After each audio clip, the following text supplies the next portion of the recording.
సమాజం ఆరోగ్యంగా, ఇందులో తప్పే ఉంది సార్. నేను ఆరోగ్యంగా ఉండాలి, నా సమాజం ఆరోగ్యంగా ఉండాలనుకోవడంలో తప్పే ఉంది.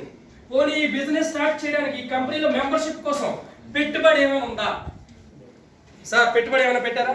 డాక్టర్ గారు పెట్టుబడి పెట్టారా? 8 ఏళ్ళుగా ధనవంతులు ఉన్నారు, పెట్టుబడి పెట్టారా? వీడియో తీసుకుని పెద్ద ఆయన పెట్టుబడి పెట్టారా? డాక్టర్ గారు 45 ఏళ్ళు అనువంశిక వైద్య విద్వాంసులుగా ఉన్నారు, వైద్య విద్వాంసులుగా ఉన్నారు, మీరు పెట్టుబడి పెట్టారా? రిటైర్డ్ ఆర్టీసీ ఎంప్లాయ్, మీరు పెట్టుబడి పెట్టారా? MBA బిజినెస్ పర్సన్, మీరు పెట్టుబడి పెట్టారా? మీరు పోర్ట్ ఎంప్లాయ్, పెట్టుబడి పెట్టి ధనవంతులకు వచ్చారా?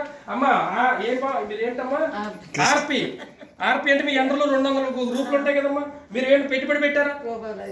అప్పారావు గారు ఏమైనా పెట్టుబడి పెట్టారా? బగురు రాంబాబు గారు ఏమైనా పెట్టుబడి పెట్టారా? చెల్లయ్య గారు, మా మల్కాపురం ప్రెసిడెంట్ గారు, రాజు గారు ఎవ్వరూ పెట్టుబడి పెట్టలేదు. 8 ఏళ్ళు అయిపోయింది. ఏంటి పెట్టుబడి తెలుసండి? నేను ఆరోగ్యంగా ఉండాలి, సమాజాన్ని ఆరోగ్యం వైపు తీసుకెళ్ళాలి. Change your shop, change your life.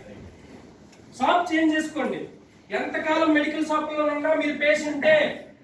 Dhanvantari shop చేంజ్కి వస్తే మీరు హెల్తీ పర్సన్ గా మారుతారు. పేషెంట్ అనే పదం మీ జీవితం నుంచి పోతారు. కొట్టండి. ఫస్ట్ పాయింట్ అయిపోయింది కదండి. ఇంతకీ ధన్వంతరిలో మెంబర్షిప్ కావడం కోసం